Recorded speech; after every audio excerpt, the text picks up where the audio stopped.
been a long gestating project with a lot of moving pieces, and I'm going to try to piece this puzzle together as best I can. Please bear with me, and I apologize if I go out of order, but I'll start with you, Josh. I know that you came on board to write this film 9 years ago, I believe. So, what brought you into this? And can you talk about your collaboration with co-writing with Bradley? Yeah. So first of all, I want to take just a second and thank David Goodman and Chris Kaiser and the WGA negotiating committee that I think bravely led us over the last 5 months into a necessary and great agreement that will protect writers for a long time. And I want to thank the AMPTP for making the deal so I can sit here. So, so 9 years ago, Fred Bernard and Amy Darnian, who were the original producers on the project, approached me to tell a story about, Leonard Bernstein and Marty Scorsese at that point was attached to direct. And as a nice Jewish boy who grew up singing in synagogue choir, and so had a real love of music, and specifically music with some Judaism laced through, as much of Leonard's music was. I was attracted to the project, and I spent 2 or 3 years sort of wandering in the desert, doing research, talking to the family a little bit. They introduced me to some wonderful people like Oprah Bigdale and Shirley Gavis and Ellen Adler, folks who had known Lenny. And I gleaned what I could, and I put together a script that managed to attract Kristie and Stephen's attention. I had worked with them on the Post. And then managed to attract Bradley's attention through Kristie and Stephen, which Kristie can talk about at more length. And then I heard words that no screenwriter wants to hear, which is, page one rewrite. And the script was clearly going to be shelved because Bradley wanted to go in a different direction. And normally in those situations, the writer is shelved as well. But fortunately, the movie gods, smiled upon me, and Bradley asked if I would join him in this adventure, as I had already done a bit of research, and I was thrilled. Now, when you have Bradley Cooper joining your movie as a writer, you don't know what to expect, because he's a great actor and a great director, but is he going to get into the muck? And I shortly found out that not only was he going to get into the muck, but he was going to go so deep that I was going to struggle to keep up, which is not something I'm used to doing. Bradley read everything I had read and more. Bradley wanted to talk to everyone I had talked to and more. Bradley watched all the video there was. There's this book, John Gruen's book, about the family, which he spent 3 months with you guys in Italy in 1968 or 69, 67. And that book became a touchstone, in part because the book was this really wonderful insight into the family, which was Bradley's clear focus, but also had these wonderful audio tapes of Gruen talking to all of you guys, which Bradley listened to ad nauseum. I mean, so much so that he used to be able to write stuff, and I'd be like, oh, which book did you get that from? And he'd be like, no, I just wrote that. Because he literally could channel Lenny in that way. That's how deep he went. So it was really, Bradley was a lightning rod. And Kristie, from your perspective, you had, worked with Josh on the Post, as he said, and you also produced West Side Story with Stephen, so that Bernstein connection obviously there. But what was it like from your perspective of also navigating these moving parts and bringing Bradley aboard and realizing he was the best person to direct it? Well, we brought him aboard first to star, and when it became clear that Stephen wasn't going to direct it, Bradley said, hey, I just made this movie called The Star is Born. It hadn't come out yet. It was April of the year that the movie came out. And he said, would you be willing to come watch it? And if you like it, maybe I could throw my hat in the ring to direct the film. And so Josh, Stephen, Kate Capshaw, and I all went to watch the film, and 20 minutes in, Stephen leaned over to Bradley. He's like, you for directing this movie. I think he said an expletive that so anyway, so we signed him on to direct and star, and then it actually just really, we got the blessing of the family. Right, Jim? You want to talk about that at all? Eventually, but finish. Okay, right. So we got the blessing of the family, and then we were sort of off to the races. Bradley goes deep, as Josh was saying, research. He went to every department head, and he really worked closely with every department head. It was all in the prep work for him. We worked for 3.5 years, honing everything, getting it right, getting the makeup right with Kazu, working with Mark Bridges, identifying the right costumes, working with Kevin, figuring out the right sets, the sets we were building, the locations we were going to. We wanted to go to the hallowed grounds of where Lenny and Felicia lived, and so we went to Carnegie Hall, we went to Tanglewood, we went to Ely Cathedral. We really, he was like, this movie has got to be authentic, and we're not making the movie unless we're prepared to make it. So for me, it was like kind of easy to like get on board with that man who was so passionate about everything he was doing. He showed me what he was doing. We did screen tests, we did film tests on hair and makeup, and we really like went to great lengths to prep the film, so when we got there, it's kind of easy. Jamie, I will come to you next. I know that there's been a shortage of interest in making a Bernstein movie over the years. What was it about the script and this creative team that allowed you and your family to realize that trust them not only with your father's story, but also, as we can see, this is equally your mother's story as well? Right, well that, I will tell you, was Bradley's own idea. Yeah. And the original notion of this project when it was first thought up 15 years ago was that it would be more of a conventional biopic kind of a film.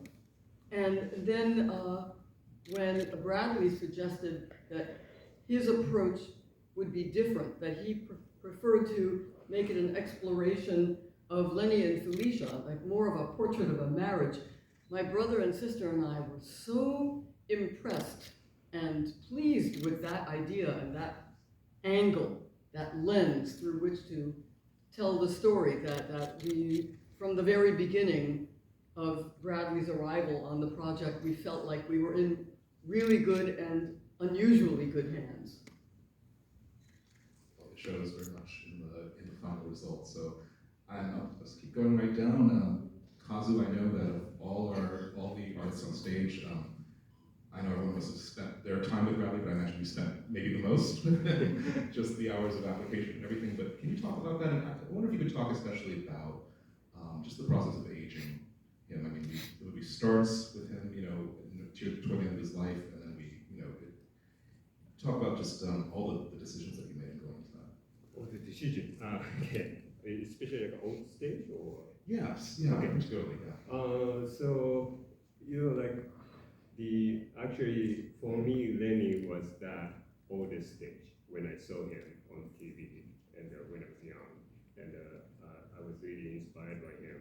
And I loved his look because such an iconic person and with a passion for the music and a love for the music. And it shows through. And so that time, like 35 years ago, I really thought like, oh, I want to work on a film about him. And finally came true. And so I love his look. So at first, the first test makeup we did with Bradley was middle stage, like middle age and older stage. And so, because that's kind of the hardest, and middle stage is the most appeared in film, so it was important part too. And so, at the old age is very difficult because when people get older, what happens is not by adding on the surface, it's more like a kind of shrink from inside. And that's the age what happens. So prosthetic, only thing we can do is adding on the surface. So we have to figure out what would be the best way to convincingly make Bradley look like Lenny, and at the same time getting him older. So that was the point, and we went through a lot of tests. And the first one was just an internal test I call like my workshop. Then we went to a Disney concert hall and actually conducting, and we tried like 5 different stages on 2 days. It was kind of a crazy schedule. I told Bradley like we don't do that usually, because it's one look a day is enough. And so and the oldest look took the longest because there's a more element to add on to him. And we made a bodysuit. He had a really big gut, and so we had to add, and also also posture changes, and also arm has to be aged and with the hair punched in. And earlobes. Yeah, yeah. I was so impressed by how perfectly Yeah. you were able to recreate my father's ears. And he had a big ear too. And so we had to put. They were very good, very big in and inside and out. Right. And so I put a plastic piece to stick out Bradley's ear too. And we made a nose plug because he wanted to talk. He wanted to talk like Lenny. It sounded like Lenny. And so the first thing he asked me, can you make a nose plug to change my voice? And so I made a nose plug with a different size of holes. So kind of give him more like a nasal voice, you know. And so as he gets older, You put it inside? Yes, yeah, inside. he had it all the time. Yeah, and so of course, you know, like Lenny's nose was wider than Bradley's, so I made it wider at the same time, so change his nose shape and the voice too. And I made it like several different stages because as he get older, voice changed. But he figured out how to change his voice with just using a one type of a nose plug. Then that goes in, and we, you know, like with the bald cap and forehead, cheeks, and nose, and lips, and everything, the neck. And that stage took about 5 hours. And usually, like a call time is like a 1 o'clock. You know, AM. We got to set at 7, and he was Leonard Bernstein. Yeah, and so because he wanted to appear as Lenny on set when the crew call happened. And so usually, you know, as a makeup artist, we have more time to spend until the film is, you know, filming is ready. But we have to finish it because he has to direct the film. Yeah, so yeah, that was it. It's like 1 a.m. and 6 hours in the Correct. Right. Exactly. Correct. Long day. Long day. Yeah. Mark, your costumes in Maestro are remarkable in also capturing this progression over decades, but also because you know, having two characters who were very, very beautiful, very stylish people at all these different eras. I mean, what were some of the challenges and the pleasures of dressing Lenny and Felicia throughout the course of the story? You know, we're always trying to tell a story. We had to do 40-year passage of time, the ups and downs of their lives, the different social circles that they ran in. So figuring that out, we have a lot of visual references with a well-documented life, but you know, there's where the imagination comes, or you find an amazing piece that you could go off of for each period. And you know, I worked very closely with Bradley. Bradley was tireless in coming to fittings. He'd give me 3 hours on Tuesday, and then 3 hours on Wednesday, and 3 hours on Thursday. You know, he was dedicated to coming to those fittings. We really worked very hard. He mentioned it last night. Do you remember how much we worked on those costumes? And I was like, I sure do. And he was tireless in that respect. And Carey was a real joy because her acting process is such, you know, I'm kind of giving an outside shell to their inner life. And so it was incredibly exciting to work with an actress like Carey and figure these things out. And also, when I do research, you know, I'll look at, there's a great biography about Leonard and of course, Jamie's book, famous Father, Girl. And, you know, you're reading this and taking flights of imagination, but also reading between the lines on what this is and what it could be in terms of clothes and telling a story. You mentioned, of course, there's such a rich photo record for inspiration. Were there any particularly distinctive signature outfits or touches that you were like especially pleased to incorporate? You know, one of our favorites is a costume that was taken in 1976, I think, and it's a small period of Leonard's life where he had a beard. And we see him make his announcement of artists must pursue whatever they need to do. And it was really striking. It's the striped shirt with the neckerchief, and it was perfect for that moment because it echoed what he was saying verbally, so he was visually. And that's a color photograph, and it's perfect for that moment in the film, so why not use it? And Bradley jokingly called it his Pirates of Penzance.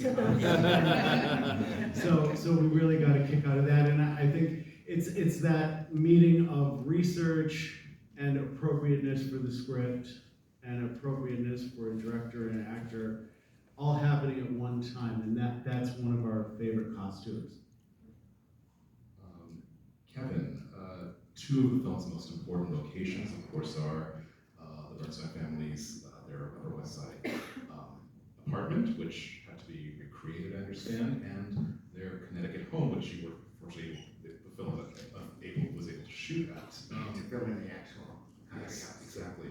And they're both so seamlessly done, but they're two very different challenges. Can you just speak about the decisions that went into restoring that sense of place to both? Yeah. I think the intimacy of their domestic life was really critical to get into the background of what their characters were like and what kind of people they hung out with. But also their private life in the country and how that intersected with the other. Bernstein's opened up their country house that was filled with memorabilia, scrapbooks. We could get into amazing research and Felicia's paintings and things on the walls and snapshots around that led us to understand the depth of their relationship and what kind of life they had, and from the games they played on the shelves and things like that. And that led to an understanding of how to detail their life in the city with the activities that went on in the city, and especially the legendary Dakota apartment that you mentioned, that we were lucky enough to get into the actual real apartment so we could scale, duplicate moldings, get the feeling right, and then add the layers of all the things that sort of represented their style and their lifestyle with the parties and the Thanksgiving dinner and things like that. So I think you get the technical stuff done of the periods, but Bradley was always like, come back to the center of understanding what is the emotional story that we're telling. Always go back to that as a touchstone. What is this scene saying? And that was always the non-tangible thing that you tried to inject into the design as you were going. In the earlier part of the film, I'm struck by the incredible kind of formal playfulness of the sets in that first half in black and white, and just when we see his bedroom with this curtain that looks like a theater curtain, and then leading into the hallway, and then morphing to the balcony at Carnegie Hall. I'm just wondering, it was just such a kind of joy to see those moments. Can you talk about this movement between onstage and offstage? That set was modeled after the actual Carnegie Hall artist studios that were kind of on the top floors of Carnegie Hall that housed musicians and artists, and we modeled it after sort of the slope of the skylights that exist now, but it was very complex because of that camera move, the single shot. So we went through many, many incarnations and fine-tuned the angle of the ceilings, which pieces are going to fly, the elaborate crane shot, so that we could do it practically, go out in the hallway and actually into the top tier box of Carnegie Hall. It was pretty much what Bradley conceived on one of our first meetings together, and it went through many incarnations, but I think he got the product that he originally had in his head. Steve, a movie in which music plays such a role as this, obviously it has to sound extraordinary, and it does. And you're no stranger to mixing sound on musical film, La La Land, and you work with Bradley on A Star Is Born. And with that collaboration already having had a relationship with him already, but what were some of the fresh challenges and the goals sound-wise on a movie like this? Yeah, I mean, him and I have understanding that, if there's something on camera that's being played or being sung, he wants that to be live. And that way the audience can be much more, connected with the material versus us trying to fake it. And just so, the goal was always, we're going to do this movie about Leonard Bernstein, and he's going to conduct, and we're going to have orchestras, and we're going to have choirs, and we want to do that live. And the technical challenge is to make sure that we can record it in a way that nobody's used to hearing it. We're all used to hearing, classical music on the radio or, even in movies, but the way that you can get the audience in the middle of an orchestra to feel the feeling that he must have felt, or that the players must have felt to be in the middle of an orchestra, that was always the goal, to just be as authentic and as immersive as possible. And so that was a lot of discussion for years on what was going to be live, what wasn't. And it turned out pretty much anything that's on camera being played is live. So yeah, a little bit of sleep lost on that, but we were able to figure it out. Yeah. And then also and then to continue the conversational pieces, it was always important to him that, conversations and the arguments or the dialogue always felt natural, like, people would just talk over each other sometimes, and that's okay, and so it was always a careful dance of what his desire was and what he wanted to hear. Some of the big party scenes, all the extras were talking, everybody was talking, and you're able to do that in a technical way if you know in advance that's what we're going to go through. And so him and I had many discussions about that, and just having it feel real, feel authentic, and have the actors talk over the party scenes, and that's why it feels that way, because it was that way. Yannick, on this film, you essentially trained Bradley in the art of conducting, the crash course, as it were. I just have to imagine there are common assumptions, misunderstandings about what a conductor does and how they do it that you wanted to correct, or perhaps, and just tell us about what the experience was like training Bradley. Conducting, to begin with, is a very, very mysterious craft. I don't know that us conductors know exactly what we're doing anyway. No, we know what we're doing. What I mean is that we don't know exactly which gestures we're doing, because the thing is that there are common things that every conductor learned, and that I could probably teach this entire room in about 5 minutes. And it's mostly has to do with the right hand and which holds the goods on. But nevertheless, this is international to every conductor. But the rest of it is all different, because we have to embody the music. So bring Leonard Bernstein, one of the most documented figure of classical music and of conducting. And I would say probably the most influential conductor, influential musician by far, but also conductor, because he was a trailblazer at not being afraid of showing emotion on the podium. Before him, I'm not saying people would not do this, but there was a lot of this kind of traffic cop thing, you just stay there, and you make sure that everyone's together. For Bernstein, it was all about living the music with everything in his body. And I think that Bradley, because he's a fabulous actor, and because, as it's been mentioned now 7 times, his research is incredible and relentless and fantastic and so detailed and deep. He came to me knowing the mimics, knowing, the shoulders, knowing all of that. But how do you make it believable so that he can conduct the London Symphony Orchestra and Chorus in Mahler's Second Symphony, which is notoriously one of the most difficult moments for a professional conductor, let alone someone who's not a conductor. So my goal was to actually we didn't start from scratch saying, oh, let's have a course in how conducting goes. It was more to take where he was and then give him some technical assurance whilst leaving him free to be Leonard Bernstein as an actor, which is an emotional event, if I were to describe it.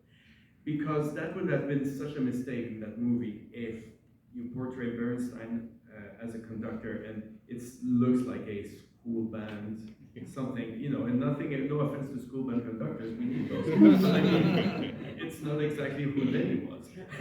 So we found ways for being in preparation and also on locations to let him be free to express while still really be able to do 1, 2, 3, 4 at the right place. Because it does indeed drive us crazy, classical musicians, when we see a conductor that's like 1, 2, 1, 2. No, it's the other way around, buddy. So, I mean, that was important. That's very basic what I just said, but that's... There was a lot of time where you were telling the crew that they were doing it wrong, because we would all be that's wrong, buddy.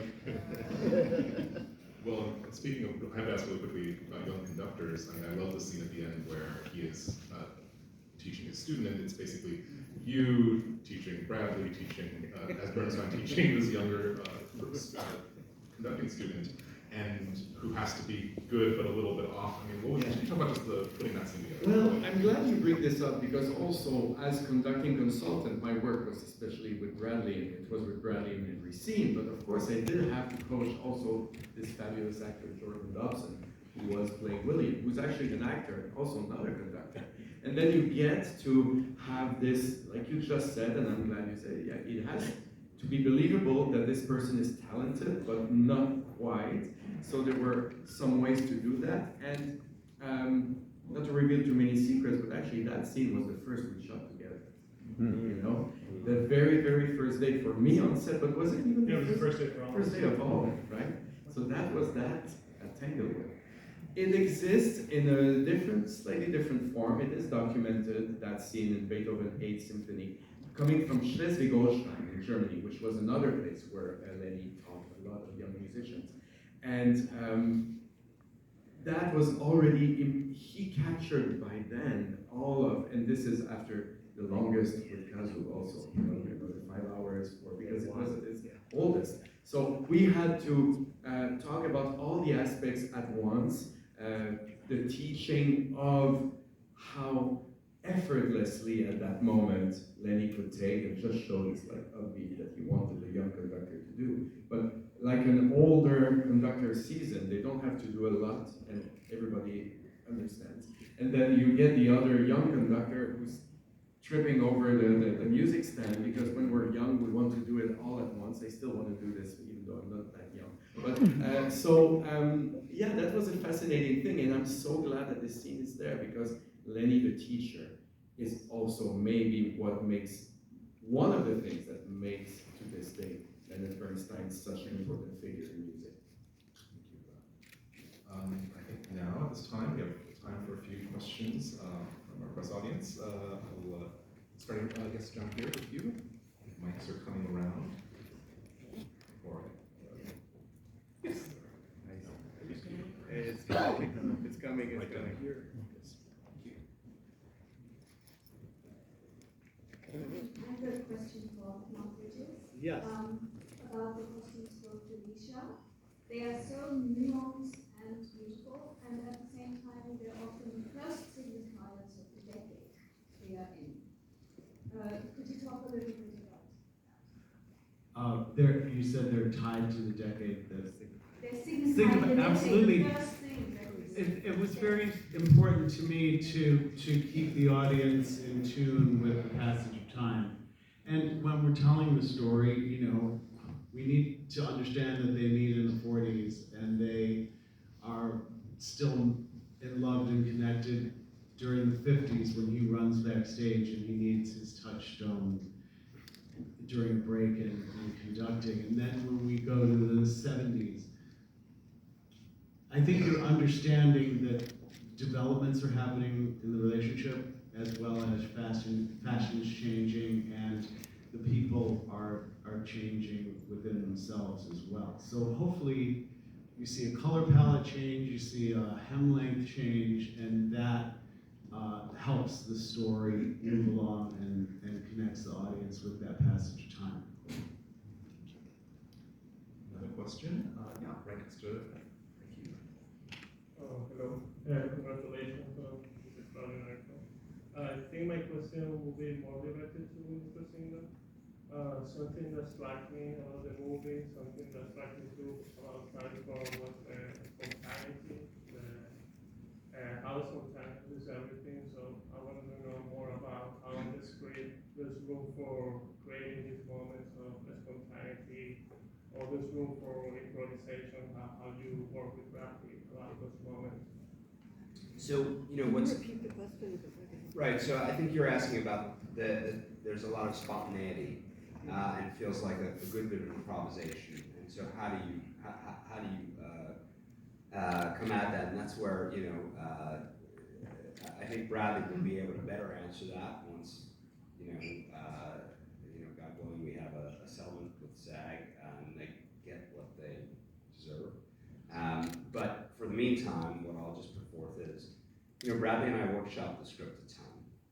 One of the things we did all the time was read back and forth, which I'd never done before, which was extraordinary because, you hear things that you don't feel in the same way when you're just sitting and trying to reread at your computer. And that process was just incredible. And we refined and honed, and we had, larger read-throughs with friends of Bradley.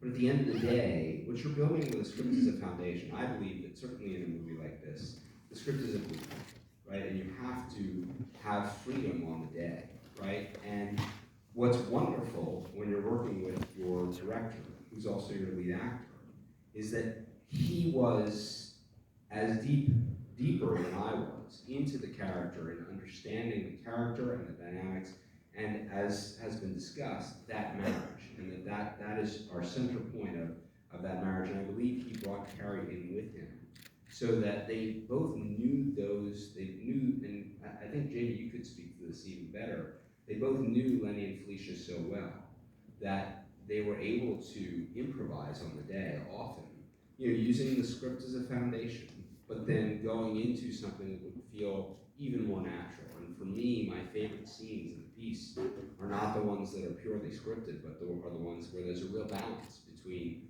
what was written on the page and then that natural, organic improvisation that makes it feel spontaneous. We may have time for another question. Over here. We'll to the back. Keep your hand up if you can.